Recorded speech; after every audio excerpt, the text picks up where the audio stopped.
Give me something I can use. Give me the lottery numbers. And the boss said, there's another element here that we've not quite got into, and I've not got to the bottom of it yet, but the boss said, stop it. You don't know what you're dealing with. You know, you must stop this. He said, and I'm just doing something. I'm just bent down, I look, and I can see this circle coming towards me, and it smacked me on the head, and it was a coin. And they've all told the story. They said he was just spinning round on the floor saying, I've been hit, I've been hit. So there was an intent with the phenomena as well. Although they were having all this sort of, I don't know, this conglomerate of activity at Hummanby back 6, 7 and 8. And yeah, we've just touched on it. There's absolutely so much more that I could tell you about it, but thank you.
You alright? 25th of June 2022.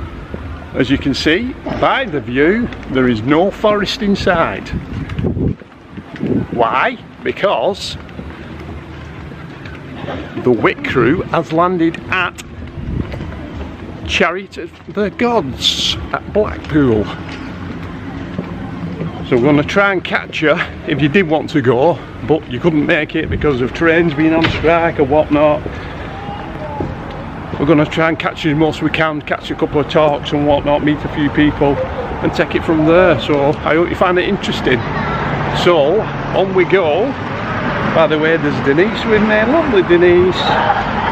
Cooch is with me, Mick's with us, and we're having a cracking weekend away.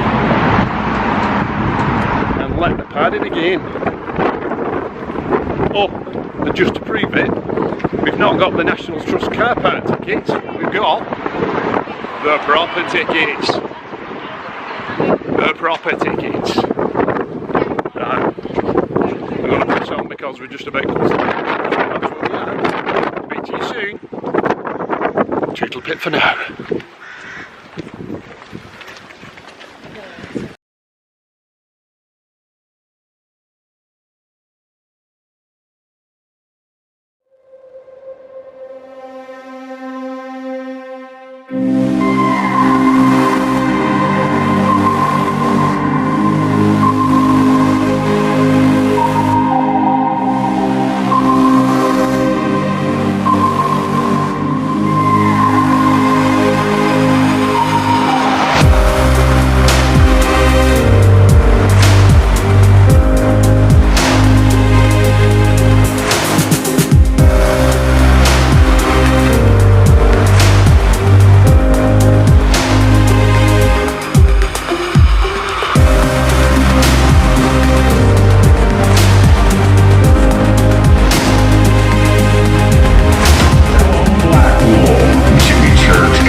so perfectly positioned, you cannot negotiate.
With paranormal incidents and cryptid encounters.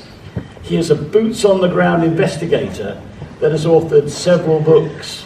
The most recognised is the Truth Proof series. In fact, you can buy them just over there. Ladies and gentlemen, please give a warm welcome to Paul Sinclair.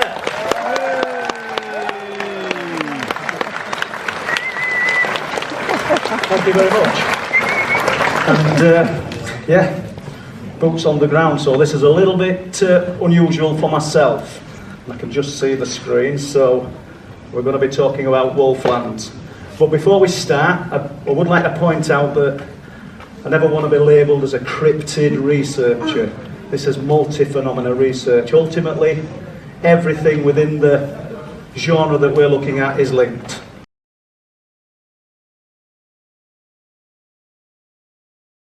Extraterrestrial entities escaped. Now Site 8, Site Alpha is in the lower portion of the Groom Lake area, and it made its way all the way up to the northern perimeter of the Nellis Test and Training Range, which encompasses Papoose Lake, Groom Lake, and Tonopah Air Force Base. We were notified, the OSI office was notified that this entity had escaped, and the containment team, there was a special containment team on the base, and their actual job was to try to capture this entity. But we were notified that this had happened, and we went out to assist in the capture of this entity. The entity was now the names of these entities that we had in captivity, or the names that we knew or had contact with ETs over the years, was named by the Defense Intelligence Agency. So a lot of people ask me, why are they're named the way they are? Well, I don't really know how they named them, but this particular entity was a quadaloid, Q-U-A-D-A-L-O-I-D. And it was an insect-looking, almost like a praying mantis looking. That was one. The problem that particular entity had is that it couldn't continuously breathe our atmosphere. You got to remember that these entities come from millions and sometimes millions of light years, not light years, but miles, hundreds of light years away. They come from a different planet. They breathe different atmospheres. They eat different nutritious things. And this particular one, it could only breathe our atmosphere a very, very short period of time. So when we finally were able to corral this entity, the containment team came in and placed it in a container so it wouldn't die, and it was taken back to Site Alpha. Now, Site Alpha, you can actually get a Google map and look at Papoose Lake, and just a little bit northwest of Papoose Lake is a facility. You'll see that facility on a Google map. That's where Site Alpha is located. And whether it's still there or not, I left in '88, and I believe it's still there. I know it's still there on the map. Whether it's housing extraterrestrials or not, that's for maybe another program.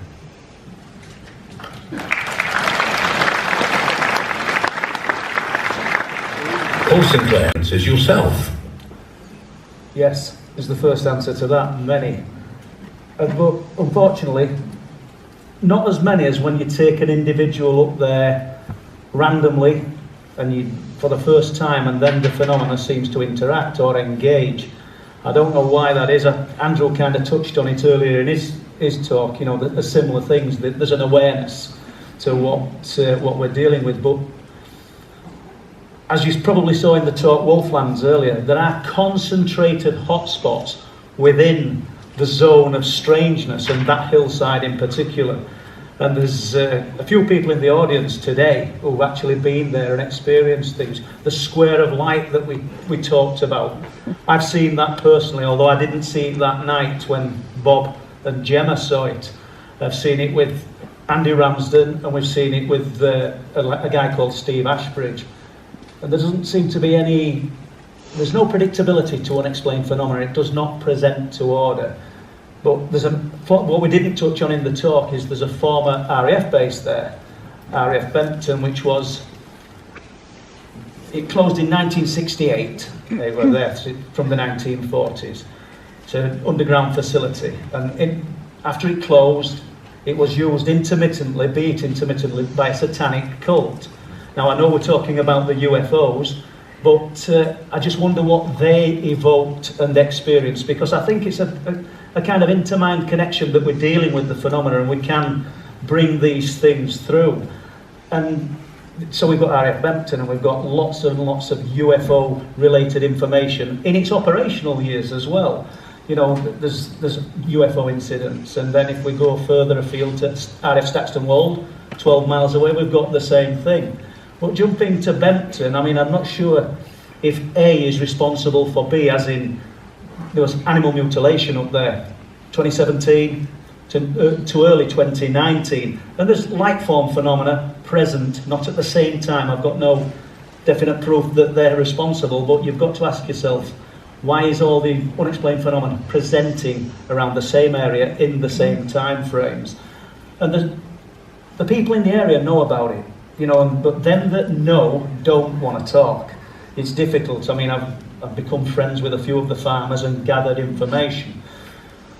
Typical example, these farms are in the middle of nowhere, and when I was investigating the light form phenomena and the mutilations, I found myself on these fields at 4:30 in the morning for the best part of 18 months, 3 or 4 times a week, because I wanted to find these unfortunate animals before people could say that crows had predated on them or other animals, as close to the source as possible. But one particular morning, the farmer came walking across the field to me, and there'd been a roe deer that had been sort of hovering around the field quite a bit. I think it just weren't quite mature enough to mix with the adults, as in for the mating purposes. And as he's walking across to me, he said, that roe deer, he says, it's dead, it's near the kissing gate. And we went and looked at it, its face stripped of skin, eyes removed. I'd not seen it, prior, as I drove in. I entered at a different place. He'd walked his dogs up that way and found it. But what was interesting, because he doesn't shut his curtains on a night, he said, I'm laid in bed last night listening to music. This is on Bempton Cliffs, or very close. He said, and there's a light going round on my bedroom wall. And I said, well, didn't you get up and have a look? He went, no, I'm not going to go out. He says, yeah. I think we all would probably, or a lot of us would think, well, we'd have to investigate this. It's almost like there was a nullifying effect on him. He were adamant about what he was saying. We've got this light that's going around on my bedroom wall, I'm listening to music. He'd not connected that with the death of the deer, the roe deer, but I think there is some kind of connection. And I'm mindful that I don't want to jump off the fence and say A is responsible for B, but I think we've got to consider that there's something there that is connecting them. And yeah, thank you.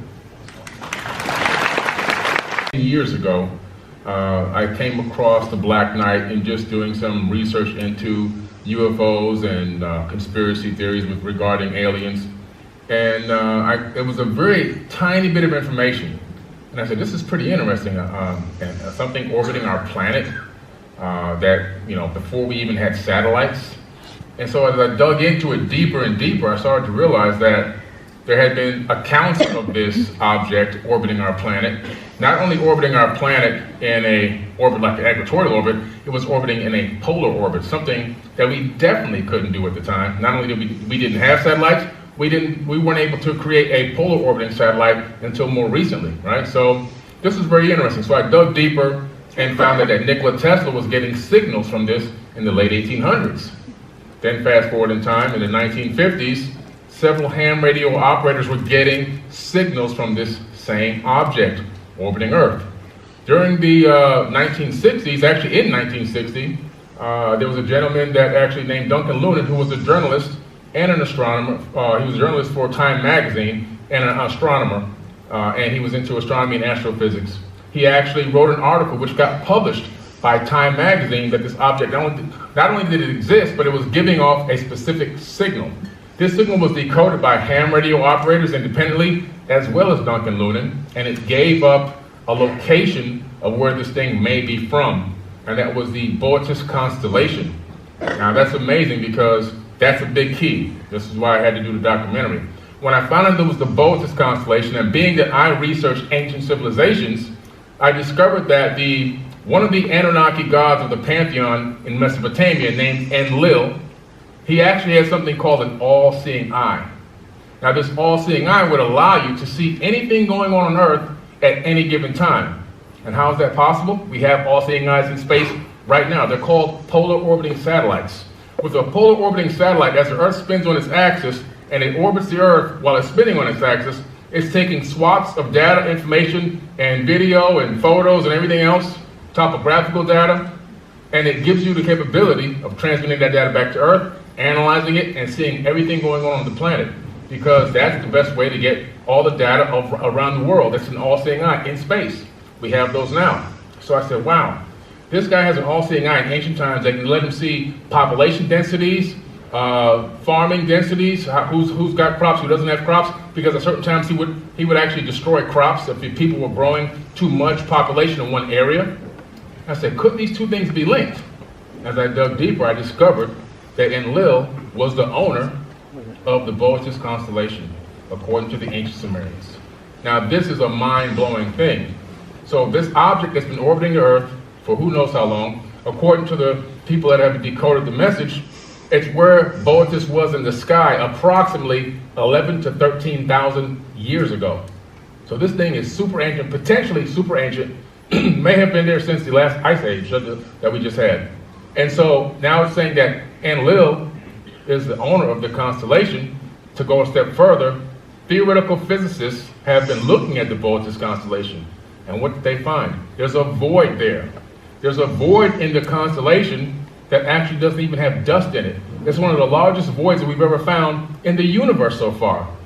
And light appears to be bending around something. So I started to look even deeper. What does that mean?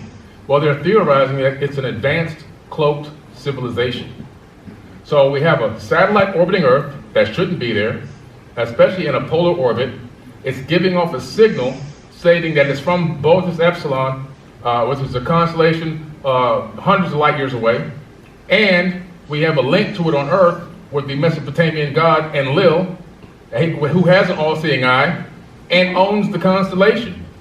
Just too many coincidences, and I said, we've got to dig a lot deeper into this. So I made a documentary called The Black Knight Satellite, Beyond the Signal, and it's available on Forbidden Knowledge TV. If you want to watch it, just go to 4bk.tv. It's only about an hour and a half, and it's got, I think I have about 20 incredible talents in there, and Mr. Murray's in there as well, giving his great content information to the story. And we dug really deep into the research, and I think we provided something for everyone to take a look at and come up with your own conclusion. But I do think that there's a link between ancient Sumeria and the Boethus constellation and the Black Knight. It's our tech. And good afternoon. But Part our two. tech is very, very different. Just had a bit of a break. Signature First part to was the tech anything, guys? of them. If you will. Brilliant, absolutely And brilliant. I there thought has been it was some superb. evidence that has come forward to Learned a lot suggest this that morning.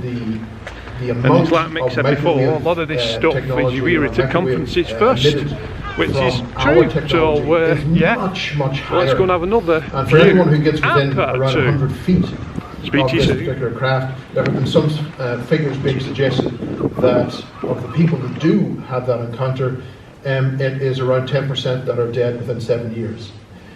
So there's a radiation contaminant that we have to be aware of. The high signature of this contamination that comes from the stuff that we build is certainly not the same as what we've seen with them. Theirs is either shielded or they're using a different different style of technology altogether. And when I'm speaking later on, I will be reflecting and looking at this idea of the different style. But yes, there is a difference between us and them. And I have to say, with the advancements of technology today, we are really starting to outsurpass them. Current opinion in regards to where these UFOs are coming from? Oh boy, what a question.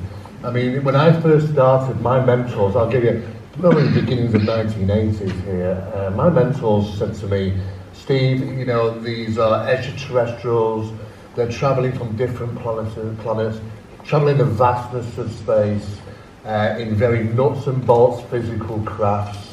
And, you know, and I took that verbatim, to be honest with you.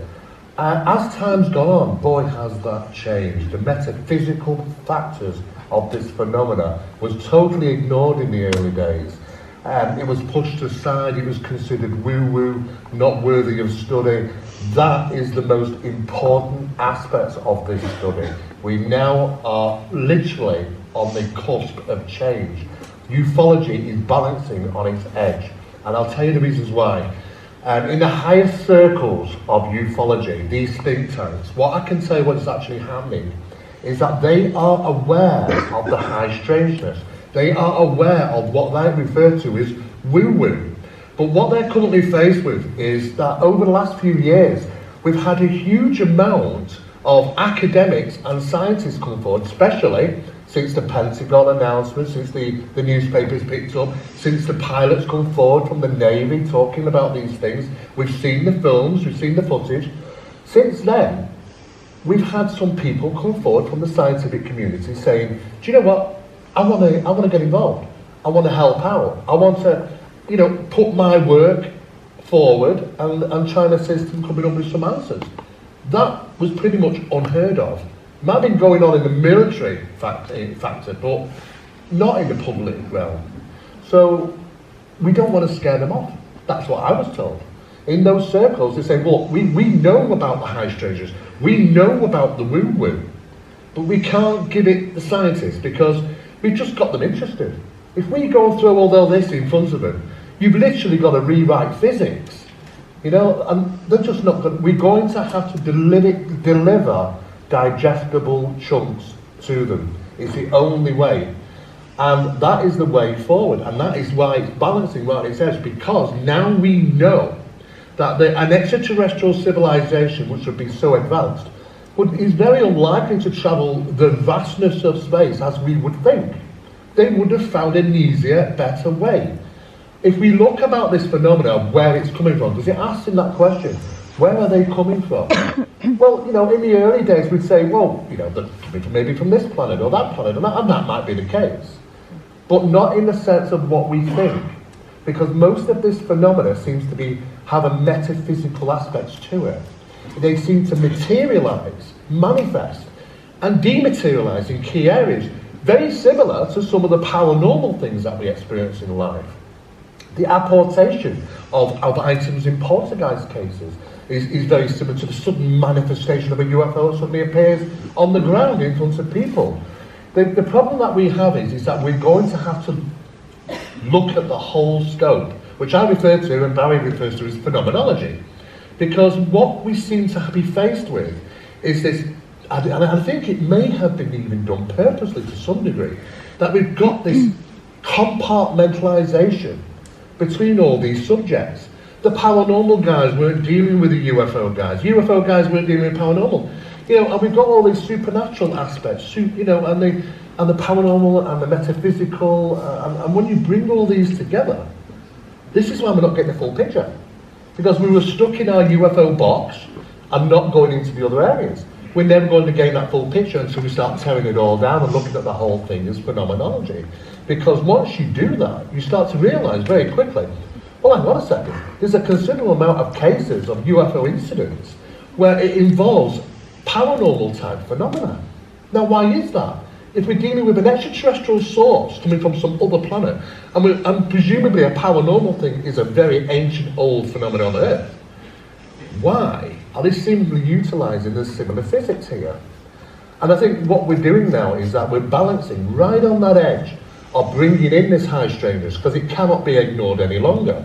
That this phenomenon may very well be right under our noses any given time of the day, and that they're not only aware of our proceedings and what we're going to do, but also we may be possibly even into the future, small future events.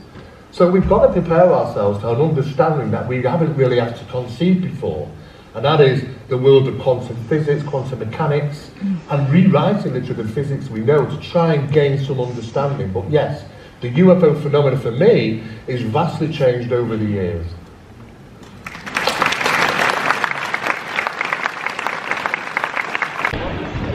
Well, hello, good morning, second day, day 2. First day was, well, last night was fantastic, absolutely fantastic. But yeah, let's see what's on the cards for day 2. I mean, we started off with Maria Wheatley. She was on about Stonehenge, and the stuff she was telling me was unbelievable, like the stones being moved.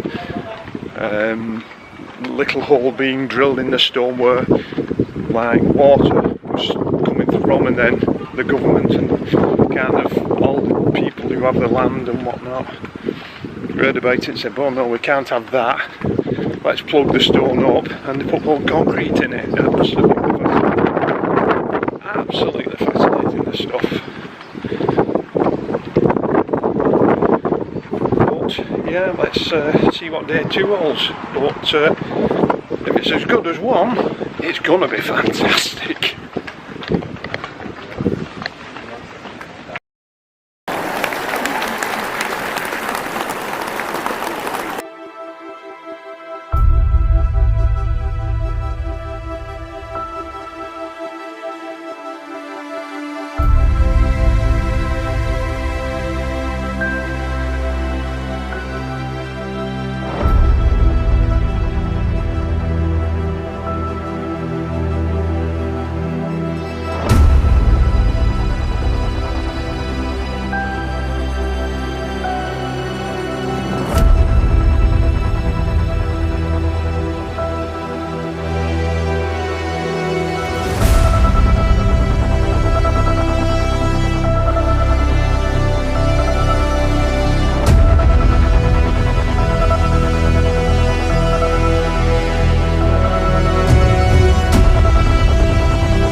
into a new form? Are they reptilians that basically over time transformed into humans, or do you believe reptilians are still a species that exists, for example, underground? Yes, they're underground. What happened was there was a federation of human planets, human star systems, that decided to confront them on this planet because of what they had done in the star system Lyra, which they had destroyed 3 planets and slaughtered 50 million humans. That was the first encounter between reptilians and humans, which was many millions of years ago. As a result of that, the humans had to scatter throughout the galaxy, and some of them came here. And they settled on 2 planets. They settled on Maldek, which was the 4th planet in line, and on Mars. According to Morning Sky, the Earth at that time was a water planet. It was uninhabited. So humans lived in this solar system quite a long time. Extraterrestrial entities escaped. Now, Site Alpha is in the lower portion of the Groom Lake area, and it made its way all the way up to the northern perimeter of the Nellis Test and Training Range, which is to multiply intelligence. These extraterrestrials change our line of evolution simply because... Oh, wow.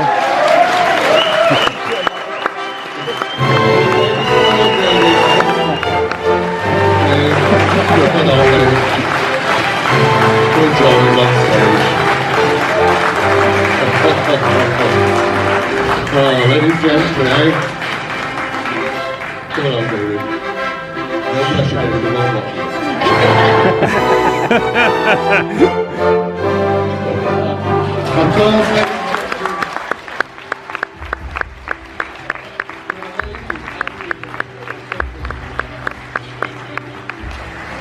Incredible, it's an incredible story, and that to happen here at Awakenings is just absolutely incredible. But it doesn't stop there, yeah, because not only did we want to actually have you come up on stage, but myself and Vitali wanted to present you with a specialised certificate for this special occasion. Oh, wow. And I'm going to present this to you now because we thought, you know, this is special. You want to remember this event for the rest of your lives, don't you? You better. Get abducted You know, together. I wanted to give you something very special. And ladies and gentlemen, as you can see, a certificate of proposal, an Awakening certificate proposal, one of a kind, which has been signed by the CEOs. So we are bear witness to this, you do know that. Ladies and gentlemen, we're going to give him this. Give him a round of applause. And Emma. Wow. And Emma, just say what was the answer again, sorry? Absolutely. There you go, ladies and gentlemen, absolutely. No hesitation. Cool.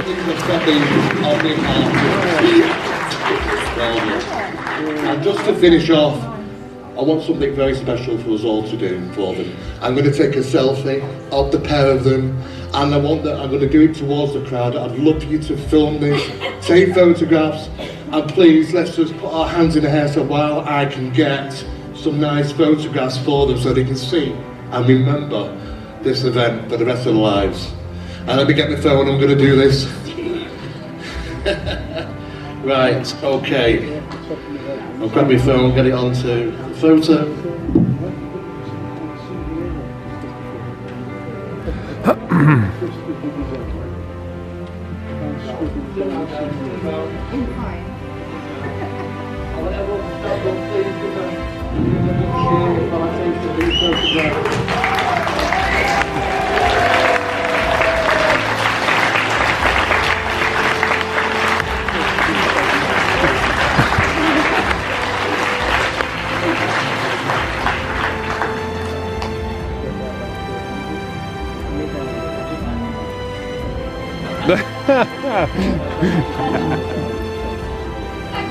Waiting for the plug.